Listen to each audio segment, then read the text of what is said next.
Hey there and welcome back. Today, let's talk about the gold standard. Buckle up, because we're talking about a system so powerful, it made the shiniest metal the king of money. Now, you might be thinking gold, like the stuff they give out at the Olympics, and you'd be right. But for a big chunk of history, gold wasn't just for metals and bling. It was the backbone of global finance. In the simplest terms, the gold standard meant that countries pegged their currencies to a fixed amount of gold. Think of it like this. Your dollar bill was basically a golden ticket, redeemable for a fixed amount of gold. This wasn't just some random idea cooked up after one too many mugs of mead.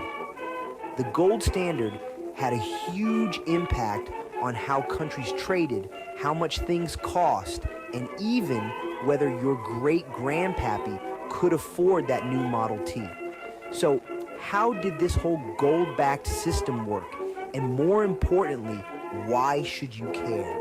Stick around, now it's getting real. All right, let's break this down like a bad financial decision on prom night. Under the gold standard, each country decided how much gold was worth in their currency. Let's say the US said $1 equals 1 gram of gold. Sounds simple, right? Well, hold your horses.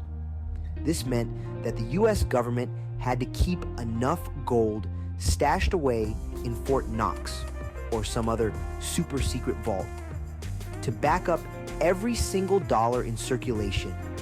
If people wanted to trade their dollars for gold, boom, they could waltz right up and demand their shiny treasure. This system wasn't just about hoarding gold like a dragon in a fantasy novel. It actually had some pretty big implications. For starters, it was supposed to keep prices stable. Why? Because the amount of money a country could print was directly linked to how much gold they had.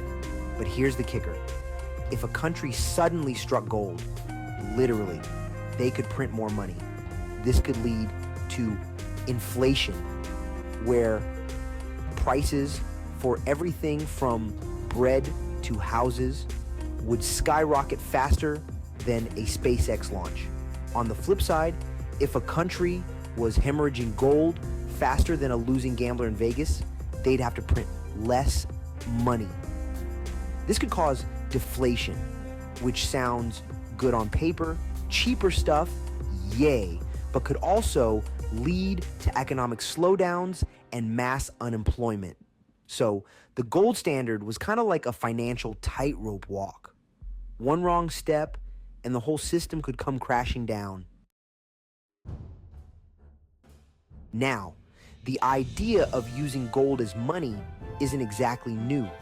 We're talking about a concept older than your uncle's embarrassing dance moves at a wedding.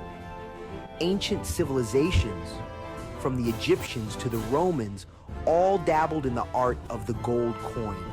But the gold standard as we know it really started to take shape in the 19th century. Why?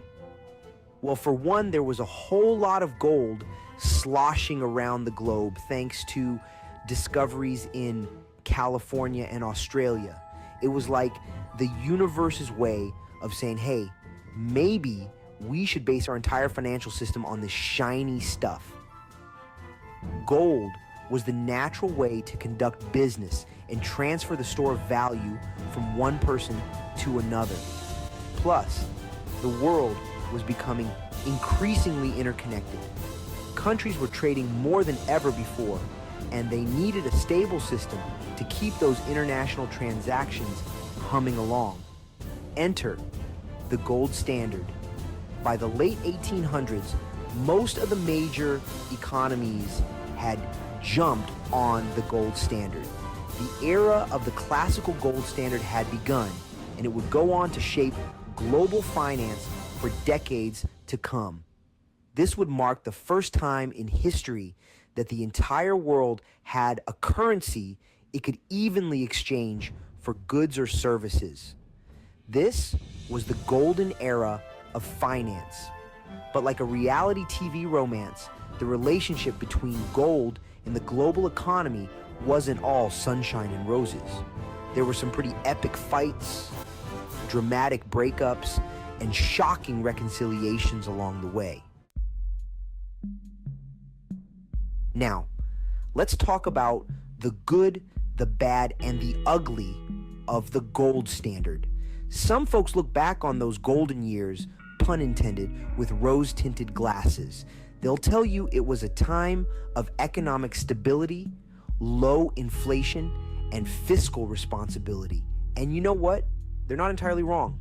The gold standard did provide a certain level of predictability. Countries couldn't just print money willy-nilly, which helped keep inflation in check most of the time. But here's the catch. The gold standard could be pretty inflexible. Remember how we talked about countries being limited in how much money they could print? Well, that became a massive issue during the Great Depression. Imagine this: a recession hits, businesses are struggling, and people are losing their jobs faster than you can say subprime mortgage crisis. What's a government to do? With fiat currency, they can print more money to stimulate the economy. But under the gold standard, their hands were tied.